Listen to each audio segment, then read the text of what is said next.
Lewis Hamilton's legal team files a lawsuit against a Mercedes F1 executive for partially failing to pay his contract termination compensation. Stay until the end to uncover all the details of this exclusive report leaked by the German press. Subscribe only if you want Hamilton to win his 8th World Championship and be crowned as the greatest driver in history. Lewis Hamilton has unleashed a storm so immense, so earth-shattering, that its effects will ripple through the very core of Formula One, leaving behind an aftermath that could permanently alter the dynamics of power, loyalty, and financial integrity within the sport. The lawsuit he has just filed against the executive board of Mercedes-AMG Petronas Formula One team is not just a contractual disagreement.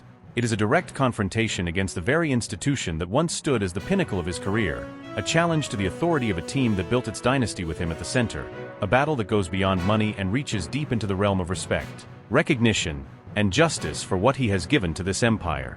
This is not just another off-season controversy, not just another business dispute. It is a war that could expose a truth so unsettling, so deeply entrenched in corporate maneuvering, that it has already set the entire sport ablaze with speculation, intrigue, and an overwhelming sense that something massive is about to unfold. Subscribe only if you want Hamilton to win his 8th World Championship and be crowned as the greatest driver in history.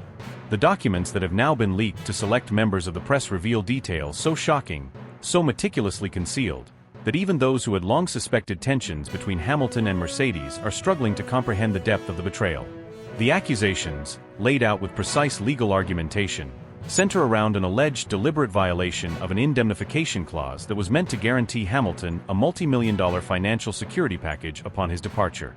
This clause was not a mere formality, not a standard payout, but a legally binding agreement designed to compensate Hamilton for the economic empire he helped build around the Mercedes brand, a safeguard ensuring that once he walked away from the team, his decade-long contributions to its unparalleled global success would be properly acknowledged. The sponsorships, the branding deals, the record-breaking marketing campaigns, all of it had Hamilton at the forefront, turning a once struggling Mercedes F1 operation into a global phenomenon worth billions. Subscribe only if you want Hamilton to win his 8th World Championship and be crowned as the greatest driver in history. And yet, according to Hamilton's legal team, Mercedes has refused to pay. Not a delay. Not a clerical oversight. A calculated, deliberate decision to withhold funds that had already been contractually agreed upon.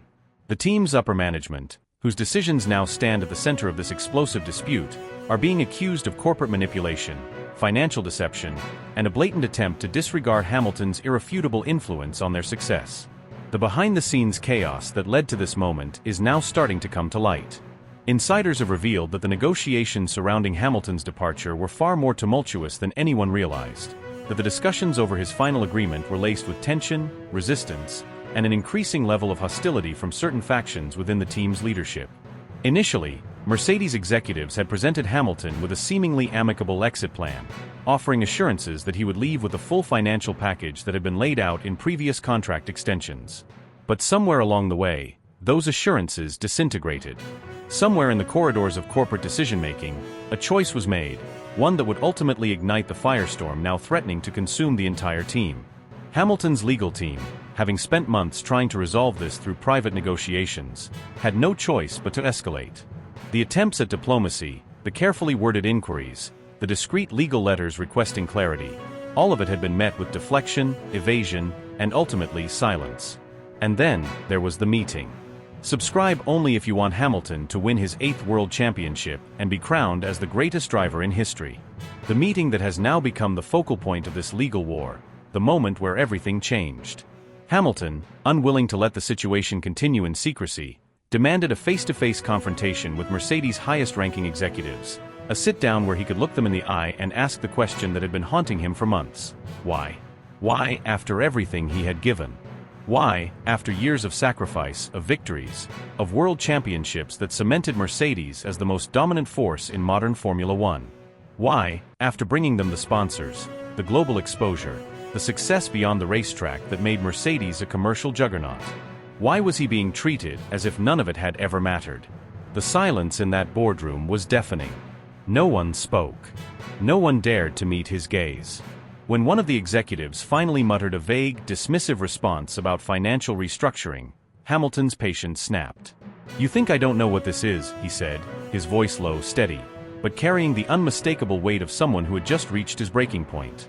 You think you can take everything I built and just decide I don't matter anymore? The tension in the room became suffocating.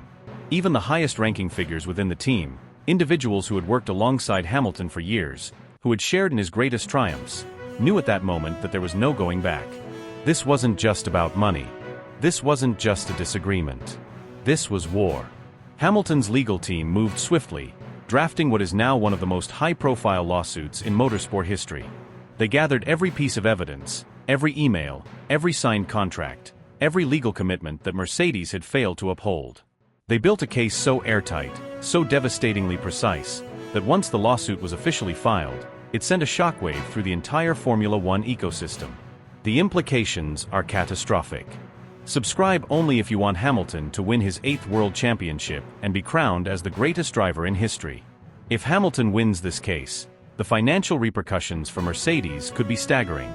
The damages could climb into the hundreds of millions, a devastating blow for a team that already faces intense pressure from corporate shareholders demanding profitability in an era where the costs of Formula One are higher than ever.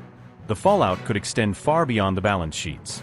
Mercedes' credibility as a team, its reputation as a fair and ethical institution, could be permanently shattered. Sponsors, many of whom aligned themselves with Mercedes because of Hamilton's global influence, may begin re-evaluating their commitments.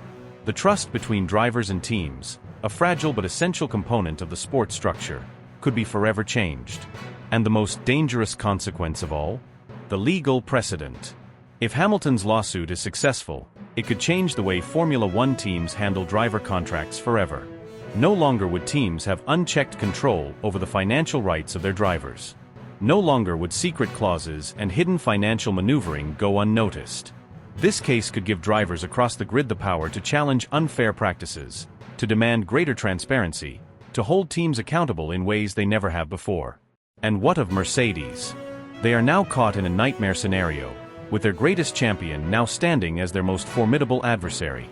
Their legal team is scrambling, their public relations department is in crisis mode, their executives are locked in emergency meetings, trying to contain the damage before it spirals further out of control. But it may already be too late. Hamilton is not backing down. He is not settling. He is not allowing the empire he helped build to cast him aside without a fight. And Formula One, a sport built on rivalries, drama, and the relentless pursuit of victory, is about to witness a battle unlike any before. Because no matter how this ends, one truth is now undeniable. Nothing will ever be the same again. The tension within Mercedes had reached an unbearable boiling point, a silent yet suffocating storm brewing behind the sleek, polished walls of Brackley. What had once been a fortress of unshakable dominance, a kingdom where Lewis Hamilton reigned supreme, was now crumbling into a battlefield of internal politics, legal maneuvering, and whispered betrayals. The echoes of past victories, of world titles celebrated in front of roaring crowds, had been replaced by hushed conversations in corporate offices, by legal teams dissecting contracts with microscopic precision, by executives who once praised Hamilton as their greatest asset now working tirelessly to diminish his influence and, if possible, erase him from their history altogether. For over a decade, Hamilton had been more than just a driver for Mercedes. He had been the driver, the one who elevated the team from a respectable competitor to an unstoppable juggernaut. His name was synonymous with their success. His victories were their victories. His records were theirs to boast about. And yet, in the blink of an eye, everything had changed. The moment Hamilton announced his departure for Ferrari, the moment he chose to abandon the silver arrows for the lure of the prancing horse, the foundation of Mercedes had been shaken to its core. And now, in the aftermath of that decision, the true nature of their relationship was being exposed in the most brutal and public way possible. At the heart of the conflict was a contractual dispute that, on the surface, seemed like a simple disagreement over financial terms. But beneath that surface, beneath the formal language of legal documents and corporate statements, was something far more venomous. This was not just a debate over money. This was a power struggle, a battle for control over the narrative of one of the most shocking moves in Formula One history. And Mercedes, unwilling to accept the perception that they had been abandoned, had launched a counteroffensive so calculated, so ruthless, that even Hamilton, who had spent his entire career navigating the political minefield of F1, was left stunned. According to sources close to the team, Mercedes' legal department had taken a firm position. The clause in Hamilton's contract that supposedly guaranteed him a financial indemnification upon his departure was, in their view, no longer legally enforceable. Their argument was as sharp as it was cold.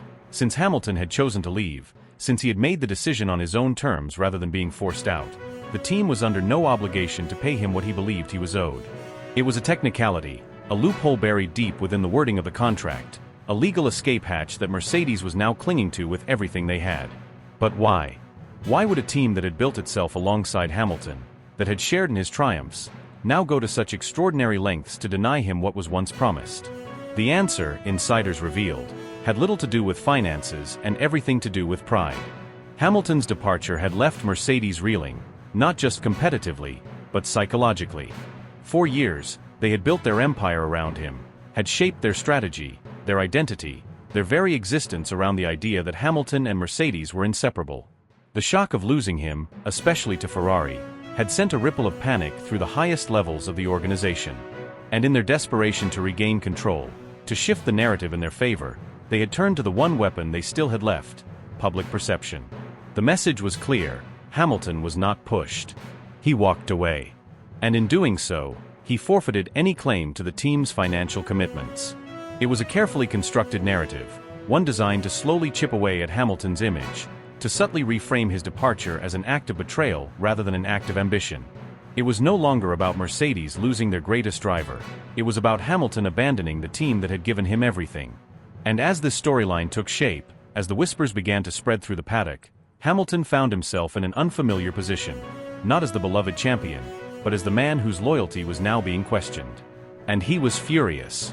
According to those closest to him, Hamilton saw this move not just as a financial slight, but as a deeply personal attack. This was not just about money, this was about respect, about legacy, about the way his time at Mercedes would be remembered. Privately, he had expressed to his inner circle that he felt completely disrespected, that he believed this was nothing more than a calculated effort by the team's upper management to discredit him before he had even turned a wheel for Ferrari. The idea that Mercedes, the team he had given everything to, would now attempt to undermine his reputation was something he could barely comprehend. But as shocking as the betrayal felt, Hamilton was not about to take it lying down. Behind the scenes, his legal team was already mobilizing, preparing for what could become one of the most high-profile legal battles in modern F1 history. Every clause, every amendment, every minor detail in his contract was being examined with ruthless precision. The goal was not just to challenge Mercedes' position, but to obliterate it. If the team wanted to play legal hardball, Hamilton was more than ready to respond in kind. And according to those familiar with the discussions, he was willing to take it all the way, to court, to the FA, to the public, wherever necessary. But the legal fight was just one aspect of the war unfolding. The real battle was happening away from the lawyers, away from the contracts. It was happening in the court of public opinion. Because Mercedes, for all their legal maneuvering, had underestimated something crucial: Hamilton's influence. For over a decade, he had not just been a driver, he had been a global icon, a figure whose reach extended far beyond the world of Formula One. His fanbase was one of the most loyal and vocal in all of sports, a legion of supporters who would not sit idly by while their hero was dragged through the mud.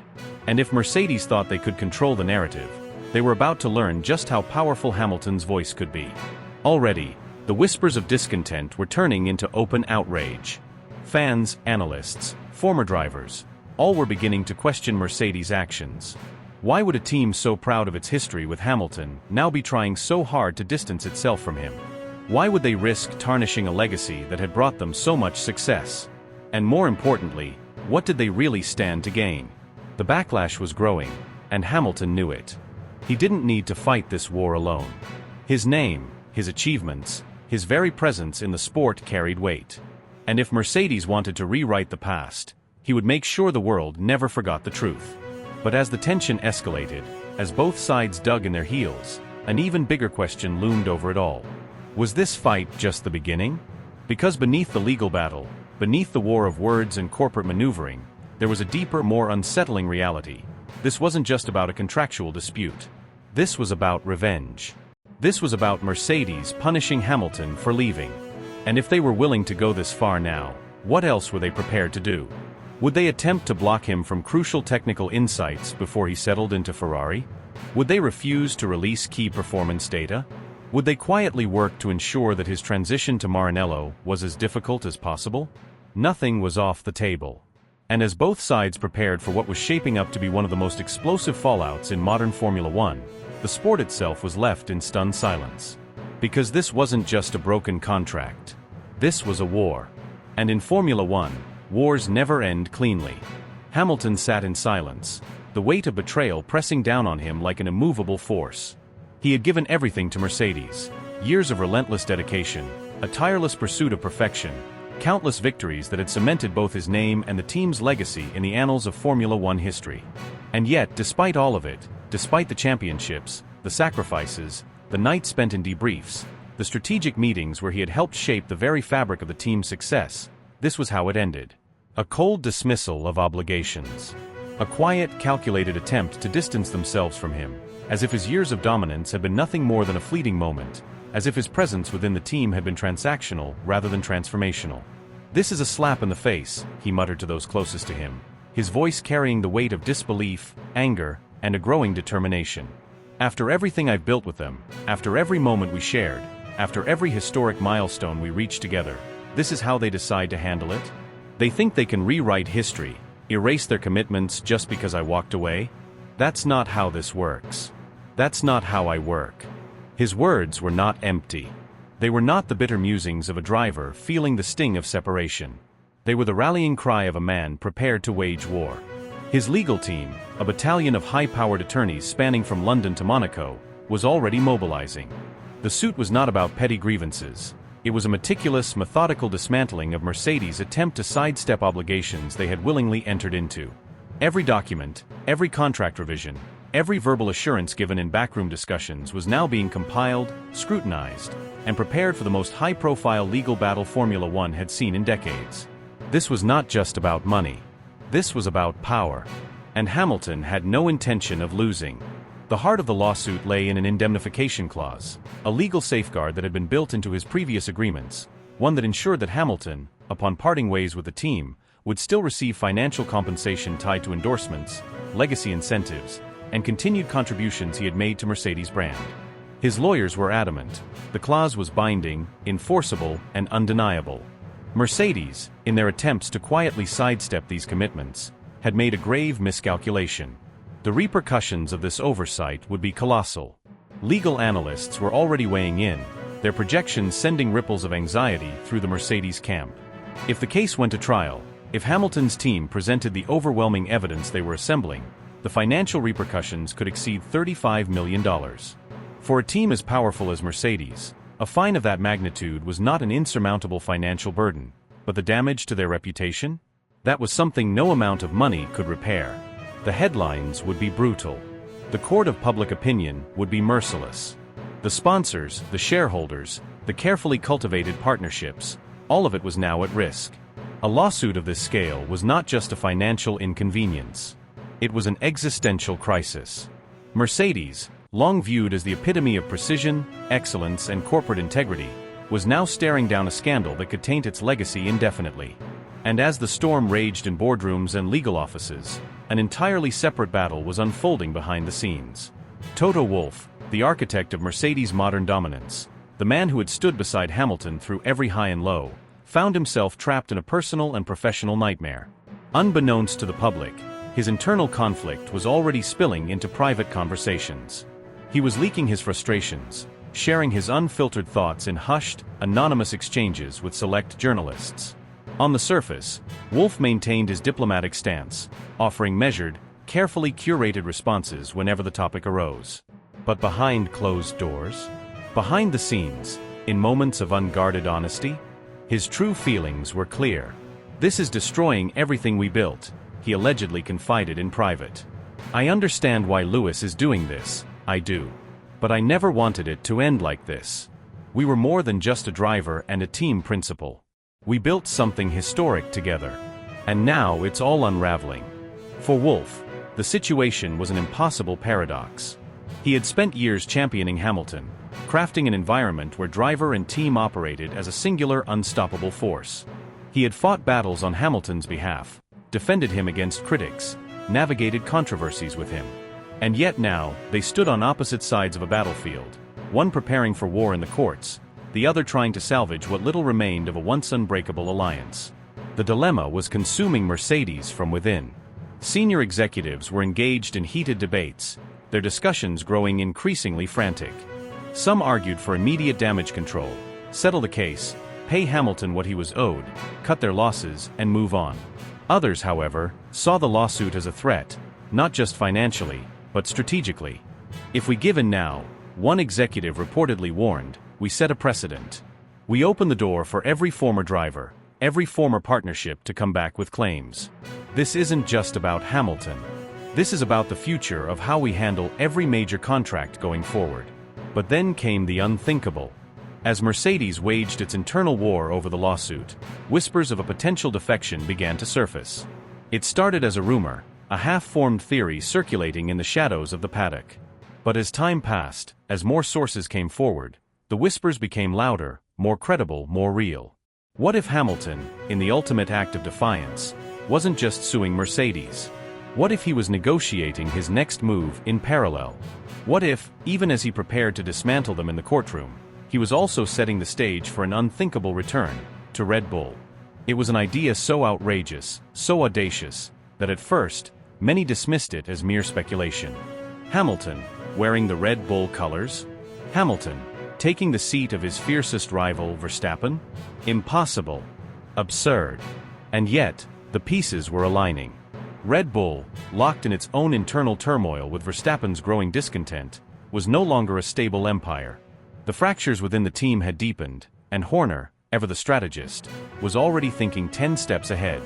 If Verstappen's relationship with the team reached a breaking point, if the rift became irreparable, Hamilton's arrival wouldn't just be an upgrade, it would be a masterstroke. And Mercedes? If Hamilton not only won his lawsuit, but then walked straight into Red Bull's garage as their newest driver, the humiliation would be unparalleled. The team that had spent years building its legacy around him would be left picking up the pieces, watching as their greatest champion became the figurehead of their greatest rival. The chaos was reaching its boiling point. The lawsuit was only the beginning. The rumors, the potential moves, the silent war for power and redemption, it was all converging into something much larger than a financial dispute. This was no longer just about Hamilton versus Mercedes. This was about legacy, about rewriting history, about proving once and for all that the name Lewis Hamilton could never be erased, never be diminished, never be controlled. The battle lines had been drawn. The war had begun. And the outcome would shape the future of Formula One forever. The walls of Mercedes headquarters, once a fortress of dominance, now echoed with whispers of uncertainty, of frustration, of outright war. What had once been the most stable and powerful force in modern Formula One was now spiraling into a crisis so deep that even those closest to the inner workings of the team struggled to comprehend the magnitude of what was unfolding. The turmoil wasn't just brewing behind closed doors. It was spilling into every corner of the paddock, infiltrating media reports, dominating discussions in boardrooms, and threatening to rewrite the very fabric of the sport's power structure. What had once been an unshakable empire was now a battlefield of legal threats, corporate disputes, and political maneuvering, and at the center of it all stood the man who had built that empire into what it was today, Toto Wolff. For years, Wolff had been the master tactician, the puppet master pulling the strings behind Mercedes' unparalleled reign, the architect of an era that had cemented the Silver Arrows as the most formidable force of the hybrid era. He had outmaneuvered rivals, played the political game with an unmatched level of cunning, and ensured that his team was always 2 steps ahead of everyone else. But now, for the first time, he found himself trapped. Backed into a corner, forced to face a crisis that no amount of strategy, no amount of careful PR management, no amount of calculated diplomacy could contain. Toto is in a terrible position, one insider confessed. He knows this is a nightmare for Mercedes' public image, and he doesn't want to go to war with Lewis. But the executives running the legal side of things don't care about personal relationships. They don't care about what Lewis has done for the team. They only care about protecting Mercedes' financial interests, and if that means dragging this into the courts, they will do it without hesitation. The sheer gravity of what was unfolding behind the scenes was something the world had yet to fully comprehend. This wasn't just another contract dispute, not just another disagreement over technical regulations or sponsorship deals. This was something deeper, something that could alter the course of Formula One itself. It was a high-stakes power struggle between one of the most decorated drivers in the sport's history and the corporate machine that had once stood firmly behind him. And as the days passed, as the tension escalated, As legal teams were summoned and crisis meetings dragged late into the night, the reality of the situation was becoming painfully clear. This was no longer just about Lewis Hamilton's departure.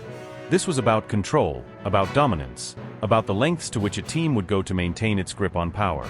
Mercedes, a team that had spent years building its reputation as a well-oiled machine, a team that had once prided itself on stability, unity, and meticulous precision, was now being consumed from within. The internal fractures were no longer just whispers, they were deep, glaring wounds, and the battle lines had been drawn. On one side stood Wolff, the man who had spent nearly a decade crafting a dynasty, now grappling with the realization that he was losing control of the very empire he had built. On the other side were the Mercedes executives, the corporate overlords who viewed this not as an emotional crisis but as a financial and legal chess match, one that needed to be won at all costs. And then, there was Lewis Hamilton. Hamilton, the 7-time world champion, the face of modern Formula One, the man who had turned the Mercedes name into an untouchable force on the global stage. The man who had stood by the team through triumph and heartbreak, through controversy and celebration, through years of dominance and moments of despair.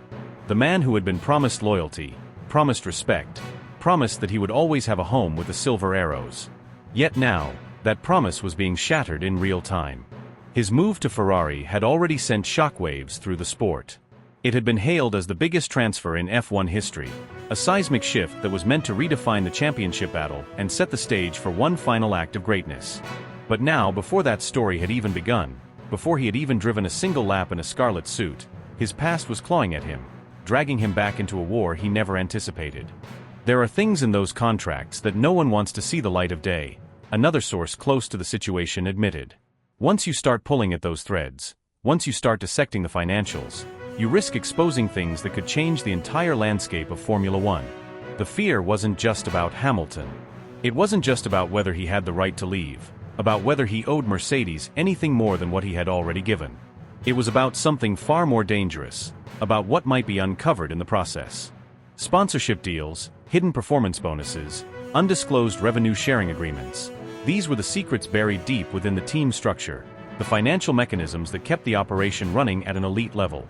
If Mercedes was forced to lay those details bare, if they were dragged into a courtroom battle that required them to reveal the inner workings of their financial empire, the consequences could be catastrophic. Not just for Mercedes. For the entire sport. The FIA was already watching. Other teams were already taking notes. Rival executives were already whispering amongst themselves, debating how much they stood to gain if Mercedes was forced to open its books to public scrutiny. And then, amidst all of this, stood another force watching with keen interest. Red Bull. While Mercedes waged war against itself, while Hamilton's legal team worked behind the scenes to counter every move, while corporate battles threatened to spill over into open conflict, Red Bull was watching, waiting, preparing. Because if Hamilton truly became available, if his Ferrari deal crumbled under the weight of this legal chaos, if the lawsuit became too messy, too destructive, what was stopping Red Bull from making the most audacious move in the history of Formula One? What was stopping them from striking now? A $60 million offer was already on the table. But what if that number increased? What if Red Bull didn't just offer Hamilton a seat but complete dominance, total control, the opportunity to not just return to championship-winning form but to do so in a car that had already proven itself to be untouchable? Could he really resist? Would he really say no? Formula One had always been a ruthless game. Teams had always been willing to betray, to backstab, to discard even their most loyal assets in the pursuit of glory. But this was something different. This was the collapse of an empire happening in real time, the slow, agonizing unraveling of the most dominant team in modern history.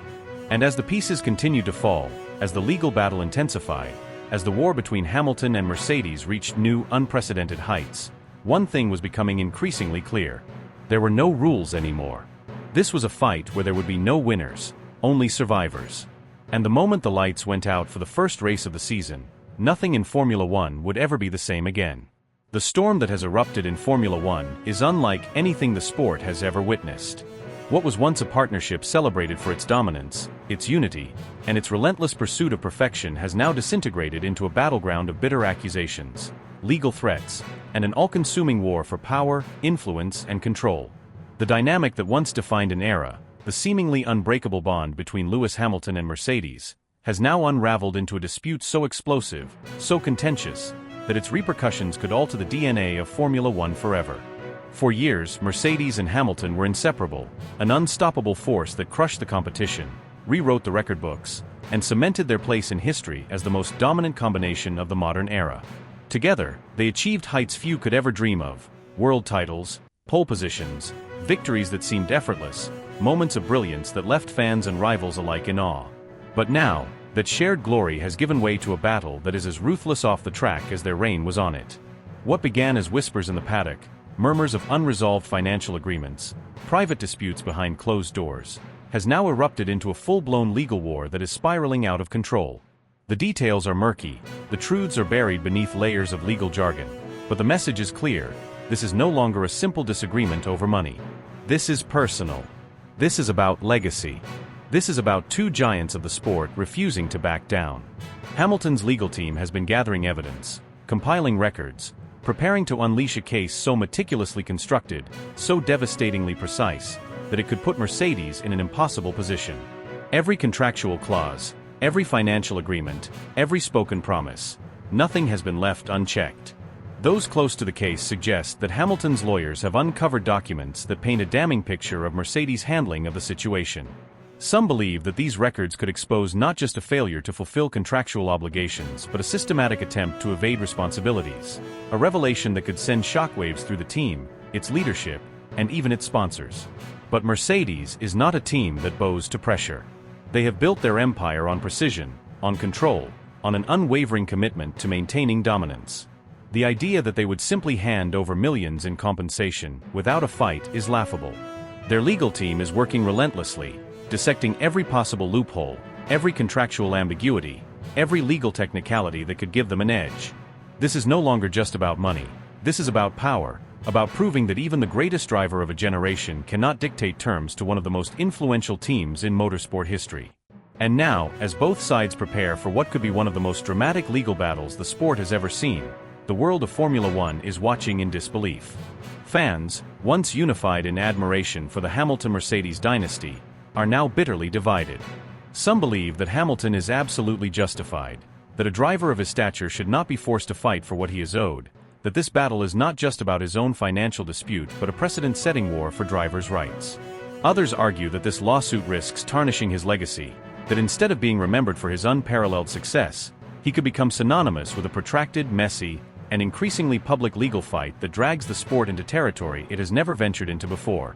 But the most shocking twist in this saga is unfolding far away from the courtroom, far beyond the Mercedes garage, in Maranello. Because while Hamilton's legal team is preparing for war, Ferrari is watching closely. And according to those with inside knowledge, they are not merely observing. They are plotting. Ferrari, a team that has spent years searching for a way to reclaim its place atop the Formula One hierarchy, now finds itself in a unique position. Hamilton is their driver now, their future, their chosen champion, and they will not allow anything to disrupt the project they have built around him.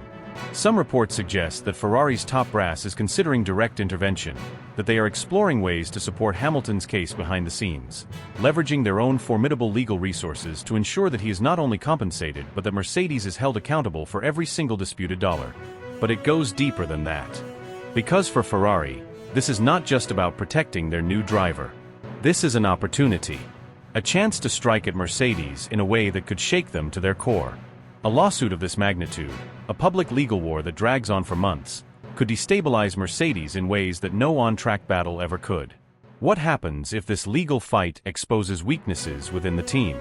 What if it fractures relationships, divides leadership, forces internal conflicts into the public eye? What if, in fighting Hamilton, Mercedes is forced to reveal sensitive financial details, internal politics, vulnerabilities that their rivals could exploit? And Ferrari is not the only one paying attention. Because in the shadows, beyond the reach of cameras and microphones, Red Bull is watching. Christian Horner, a master of political maneuvering, a strategist as ruthless as he is brilliant, knows that a distracted Mercedes is a weakened Mercedes. And if this lawsuit can drag Mercedes into months, even years of turmoil, Red Bull stands to benefit more than anyone. And then there is the biggest wild card of them all, Toto Wolff. Wolff, a man known for his relentless ambition, his ability to turn any crisis into an opportunity, his refusal to ever be caught off guard, is now playing one of the highest stakes games of his career. If Mercedes loses this battle, it will be a humiliating defeat, one that could haunt the team for years to come. But if they win? If they manage to shut down Hamilton's claims, outmaneuver his legal team, walk away without paying a cent? It will send a chilling message to the entire sport. A message that even the most legendary drivers are not above the corporate machine. A message that no one, not even a 7-time world champion, can dictate terms to one of the most powerful organizations in motorsport. A message that will reshape the way contracts are negotiated, the way disputes are handled, the way the balance of power between teams and drivers is structured for years to come. And so, Formula One finds itself at a moment unlike any other in its history. The battle lines have been drawn. The legal teams are sharpening their weapons. The teams, the fans, the sponsors, the entire ecosystem of the sport, everyone is bracing for impact. Because this is no longer just about money. This is a fight for control. A fight for power. A fight for respect. And when the dust finally settles, when the last legal argument has been made, when the final ruling has been handed down, Formula One will never be the same again.